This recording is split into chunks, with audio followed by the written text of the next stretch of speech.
Heyo, hammaga salom bolalar. Bugun sizlar bilan Vega Gamer yangi videoyimga xush kelibsiz. Bugungi videoyimda men sizlarga Mojo Launcherga mod qo'shishni o'rgataman.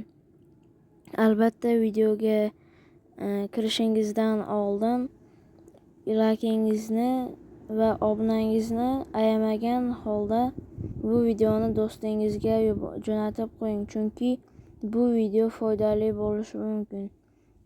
Mayli do'stlar, gap cho'zib o'tirmasdan men videoni boshladim.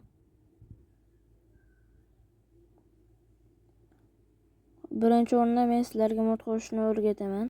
Bolalar, unda birinchi o'rinda biz Androidga kiramiz. Bu yerdan data va pastga tushiramiz. O'sha eng pastda Mojo Launcher turadi mana. Hop, bunga bosamiz, Files va eng birinchi o'rinda mana bu tepadagi 3 ta chiziqchani bosamiz. Endi buni bosib, azi va yashirinlarni bosib qo'yamiz, yoqib qo'yamiz ya'ni. Hop, bundan keyin biz instancesga kiramiz. Bossangiz shunaqa menu chiqadi. Bu yerdan qaysi versiyani qaysi versiyaga mod qo'shishingizni ko'rsatadi. Meniki 1.12.2 bo'lgani uchun o'shanga bosdim. Bu yerda mana mod turibdi, o'shani bosamiz.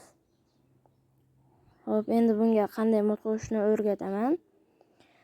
Hop, birinchi o'rinda biz mana bu tepadagi narsani bosamiz, keyin yuklamalarga kiramiz.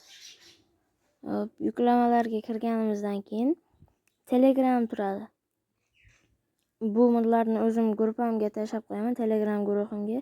Mana device mod turibdi. Buni bosib turasizlar. Taxminan 1-2 sekund ushlab turganingizdan keyin bu yerdan nusxalamoq chiqadi.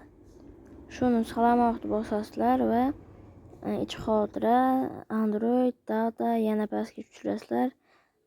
Xuddi o'sha aytgan ishlarim instances.